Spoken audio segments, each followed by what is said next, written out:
Cubs Recap Podcast, a presentation of our YouTube channel here, The Recap, as well as available audio only anywhere you get your podcast with my partner, Gordon Wittenmeyer. I'm David Kaplan. Cubbies red hot. Best team in baseball since the All-Star break. They are hitting the ball. They are driving up pitch counts, Gordon, and they are finding ways to win series after series, 6 consecutive. They are playing good baseball. Are you shocked that the Cubs right now today have a playoff spot? Congratulations, Cap, on winning the trade deadline, because that's what this is about. They won it 2 ways. They won it by the guys just in the nick of time, playing just well enough to make management fall on the side of being buyers at the trade deadline. So good on them. And then they went out and, as you reported, and as you speculated even before it became a close to a reality, Jeimer Candelario was a guy that filled a perfect need. And we saw what he did to the Reds those first 2 games after the break. 8 for 9 with a walk in the first 2 games? Right. So that's big. I don't think they did enough in that bullpen, although the bullpen's definitely pitching better. And we need to see what Stroman looks like coming back. But you got to like what's going on right now. And by the way, we talked about this before, the manager there, you got to like the way he's pulling the strings. He's starting to show what he's made of. Yeah, I really like there seems to be, and I mean, we can talk about the White Sox in a moment with all the nonsense going on there, but he does seem to have a level of accountability over there. Guys are playing for him, and you got to give Jed Hoyer a ton of credit. The mix in the room is really, really good, and those guys earned this opportunity, as Jed said. They earned the chance to try and get to the postseason. So I mean, the Candelario pickup was big. There's a lot of season left. And they've got a lot to prove, honestly. The run differential was always there. It suggested they had more in them than they were showing. So, and we talked about that. They've also gotten a lot out of a guy named Tauchman that maybe a lot of people didn't have a right to expect coming into this season, for sure. And for all those good vibes you talk about, putting the good people in the room, it took a while for that to take in terms of results on the field. So Madden used to talk about this. Other managers have talked about this. When you start from a big deficit early in the season and then you play your ass off to catch up at some point in August, sometimes that can take a lot out of you. And then the real test becomes what happens next, whether you can sustain that down the stretch. So that's where we're going to really be scrutinizing their bullpen and see what they can keep up in the starting rotation. Love Justin Steele. What Stroman did up until these last bunch of starts, you liked it, but is he hurt or is this something more? And there's still some questions there. Yeah, I don't think, Gordon, that he's hurt. And let me move my mic a little closer. I don't think that he's hurt. David Ross even alluded maybe he needs a little bit of a mental refresher. So if that's the case, then maybe he comes back and he is ready to go. Of course, if that's the case, you say, why? This guy's a veteran. He's been around for a long time. Look, we've seen players in all sports. Who was it on I think it was Andre Drummond on the Bulls said, I'm having a little mental issue here. I need a break. And sometimes they come back better than ever. Yeah, and it could be as simple as dealing with all the stress leading up to the trade deadline, not knowing which direction he was going to go, plus all that talk prior to that about wanting an extension and not getting anywhere, trying to talk to the team. So, but again, questions, and I don't know if you can see behind me, we're in Cincinnati here with the Reds, who are no longer in first place and clearly lost the trade deadline. They added one depth-level bullpen guy when they desperately needed starting pitching and just refused to give up prospects. I think it's made a difference in the clubhouse. These guys won't say that. They're a tight-knit group, and they rally around each other in everything they say. But I think they expected something from the front office at the break and didn't get it. Okay, so let's talk about what Jed Hoyer did and didn't do. I was told by somebody who would know that, look, the luxury tax dollars was not a factor. Tom told them, if there's something you want to go do and you feel like we're going into the tax, it's the right, go do it. Jed did not want to go into the tax because he feels like their window's coming and he does not want to go, oh, God. Now we're in the 3-year window where repeater. And we've Right. seen teams like the Dodgers in their window had to go reset. Right. And that's why we saw the Adrian Sampson move, right? Correct. Get rid of him. He's got a guaranteed contract. It's just a little bit compared to some of these others, but it's just enough to keep him under that threshold. That's a big deal. It's also probably why we didn't see more bullpen moves. We'll see what happens next. But I hope that that's not a miscalculation on this year, like the opportunity that's in front of them this year. Because in a weak National League, mind you, other than Atlanta. Exactly, because we don't know what's coming next in this division. And you take a look at, the Cardinals don't go away for very long when they go away. And they've got lots of resources.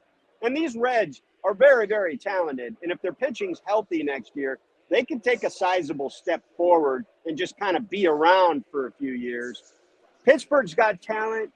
Milwaukee's always going to be there. And by the way, Milwaukee's still my team. Milwaukee's still my team this year in that division. And they actually won the trade deadline over the Cubs. They added 2 hitters and a Andrew Chapin, a significant reliever. All right, so let me ask you, as I look at this Cubs team, I think that they can win the division. I think they can absolutely be a wild card club. I think it's more important to avoid Atlanta in the first round and win the division. As you look at this team, are they better than you thought? They actually are what I thought they'd be. How would you characterize the way they're playing now? Because defensively, they're as good as you're going to find. Cap, they're what? 5 games over, 4 or 5 games over 500. Yep. That's not a whole lot of different than what we were talking coming into the season. We thought they would be a little bit better than last year. How many did they win last year? 77, something like that? Yep. So, it's more or less what we expected. Look, if the Cardinals had been a Cardinals team of recent vintage, or if the Brewers had maybe had Woodruff all year and that was enough to carry them to 15 games over 500 right now, we wouldn't be talking the same way about the Cubs. And that's not to take anything away from what these guys have done, particularly lately. I think that speaks a lot to some of the guys in that room, also some of the talent. So I'm not taking anything away from that. But we certainly wouldn't be all excited about what the Cubs are doing if anybody in that division was doing what the tops of the other divisions are doing. Yeah, the Cubs were 74-88 last year. 74 so we were 88. 38-31 their last 69. So what did we say preseason? I had them at 80 and 82. Yeah, and I probably had them at 78, something like that. I'm sure I was less than you on that. Yeah, you were 77 or 78 right there. Yeah. So they're a little bit better. They're playing a little bit better than that with almost 2 months to go in the season and a lot left to prove. We'll see what happens. Okay, so it's Monday. Time to pick up a cup of coffee and find a way to win a damn baseball game tonight. Cubs and New York Mets, who have already stunningly come out and said, yeah, we're probably not contending in 2024. That's unbelievable. $86 million of pitchers shipped out in 2 guys, Verlander and Scherzer. And now I will say this. We've talked about this, the way the Cubs run their operation. I have a lot of respect for the way Steve Cohen handled this. He went in and he said, all right, we're not getting it done. All right, maybe that's how baseball works. Maybe we miscalculated, whatever the reason is, but we find ourselves at this point. Rather than maybe try to backfill with, what do they call that? Throwing good money at bad money, or Correct. Throwing or good money after bad. or holding tight for next year with these guys that are going to be a year older. They're already in the 40 range, that are going to be a year older and making a ton of money. He said, we've already spent that money. Let's use this moment to capitalize on a market where there's a lot of teams that want starting pitching. We'll pay some of it down. We've already spent it, and we'll get younger. We won't, and we'll be in again next year. We don't mind spending. We'll be in again next year, but it's not happening right now. And to stick with the same pathway isn't going to be good for next year either. So let's spend the old man money on young man money at this opportunity. So what concerns you about the Cubs going forward? For me, it's lack of depth in the starting rotation, and it is, are these guys in the bullpen going to continue to pitch? Like Fulmer comes in on Sunday and in relief of Justin Steele is lights out, does a really, really good job against a really, really good Atlanta lineup. So I don't know. Is Fulmer going to be that guy? Is Mark Leiter Jr. going to hold up for 2 more months? Those are really legitimate questions. I'm a big Alzolay guy. I like the way he throws, but you don't have a lefty out there that you go, here comes whoever, Freddie Freeman. I can get him with this guy. They don't have that guy. So those are my concerns. What about yours? Yeah, those are my concerns in reverse order. I'm very skeptical about that bullpen for all the reasons you described. And like, I like Mark Leiter's attitude. Like, he's got a little bit of the ass in him. He's a competitor. He goes out there and he's basically your lefty, right? So you've got him and he's been performing, but does he keep that up all year? And then these guys that have been up and down this year, do they keep it up? And I'm not sure going in that we thought they had enough. So I don't think they they added the kid from Kansas City. I don't know that that's enough. They should have. Boy, he threw the ball well yesterday. He had 2 good ones against the Braves. You got to give him credit. That's a hell of a lineup. But I think they needed to do more for that bullpen, and they didn't. As far as the rotation goes, the only thing that concerns me is the health. If Stroman's back right, that fixes a lot of things. And then Hendricks down the stretch, that's a big deal. Smiley early on, maybe there was more out of him than people had a right to expect. If he's all right, if he's a 4th, 5th quality guy down the stretch, I think that's fine.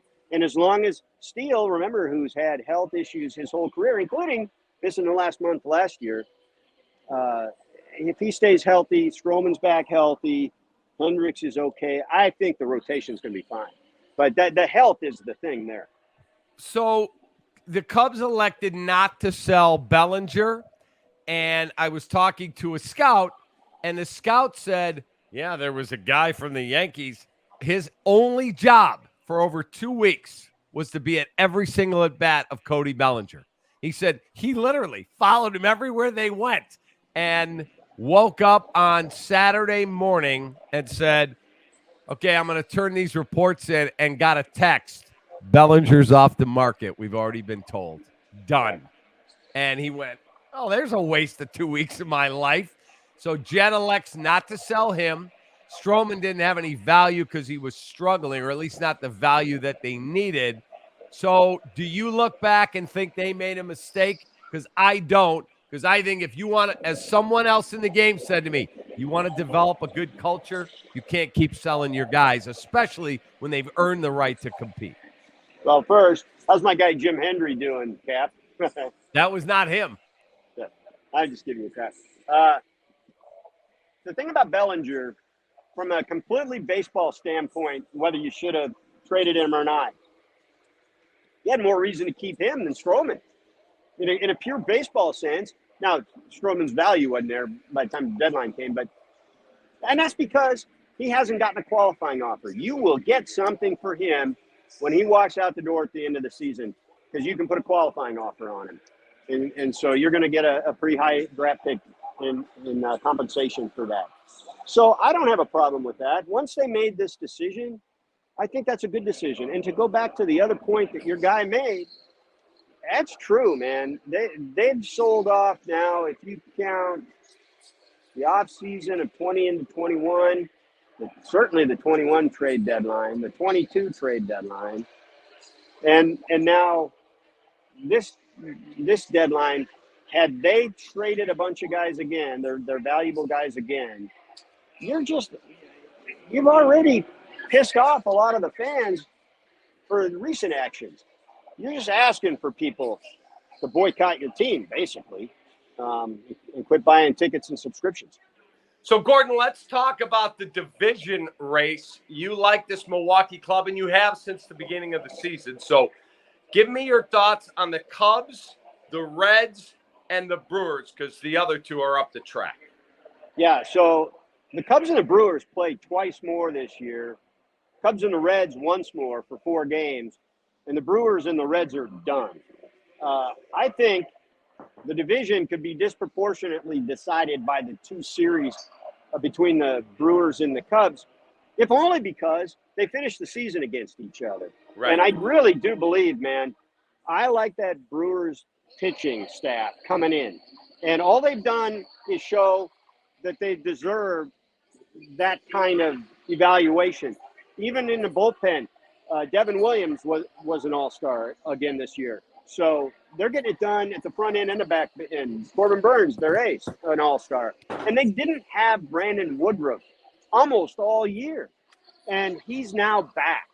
So if he's back and can stay healthy the rest of the year, they got Woodruff, they got their other guys, they got their bullpen. They added Andrew Chafin, which I think is huge. I think that might be one of the sort of undervalued, under the radar additions for any team at the deadline, just because of the way this division looks like it might play out. And then they added 2 key hitters to a lineup in Santana and Mark Conrad. So those are that was their weakness, right? They've shored it up. They went out and got pieces for every part of their weakness, and they were already in good position. The Cubs have expended a lot of energy to come back and get to this point. So now they've got to keep up that energy level, which is a big question. They didn't do enough for the bullpen, which is a big question. We just talked about that. And the health of their rotation is suddenly a question mark. So that's why I like the Brewers so much. The Reds have maybe the best lineup in terms of just talent of any of the 3, but they're very, very young. And some of them are starting to hit a wall, and a couple of them are hurt, and they never had enough pitching, and they didn't go get anything at the deadline to speak of to address that. So they're waiting on a couple of young guys at the end of this month, and Hunter Green and Nick Lodolo to sort of prop up their bad rotation. And it's probably too little too late at that point. So the biggest uphill climb is for the Reds. The Cubs are going to be there, I think, at least into September. We'll see how that goes. But, man, the Brewers did everything right at the deadline, and they were already in great position. Cap, I don't know how you can't like their chances down the stretch. Yeah, I just look at the schedule, and I think the schedule, once the Cubs get past going to Toronto, they've got a series with. I really think the schedule sets up very well for the Cubs. And Gordon, they are playing with a vibe that I haven't seen since like 2015. Well, let me tell you something about those Brewers, though. A year ago, they traded Josh Hader. That completely demoralized that clubhouse. I talked to a couple of their players about that, Yelich and Burns in particular. They both said the same thing. It not only sucked out talent from that team, but it really sucked out energy from that team. They were 3 games up in the division at that point. They finished a game out of the playoffs. And the team that beat them by a game to get in was Philly, and they wind up in the World Series. So don't underestimate the vibe and the emotional impact of the fact that a new guy in charge of that baseball operation in Milwaukee actually added, and fairly significantly at this deadline. Those holdovers know the difference, and they're ready for a stretch run like maybe they wouldn't have even been last year with additions. Watching the Mets, I can't believe they're as bad as their record says they are. This is a series the Cubs have to play well, but the people out there that go, the Cubs can't beat a good team. Well, they took 2 out of 3 from Baltimore, 2 out of 3 from Tampa, 2 out of 3 from Atlanta. They're quieting a lot of their critics. I'll give them all the credit in the world for that Braves series in particular. That's the most complete team maybe in baseball this year, and they beat them in a series straight up, and all props in the world to them. I mean, if they can keep that up, then Brewers aren't going to beat them. But that was one series. We'll see how it goes. And by the way, your strength of schedule argument, I looked at this Saturday. I looked at it Saturday. I'm sorry. And the remaining schedule for all 3 teams we've just talked about was almost identical in terms of strength of schedule.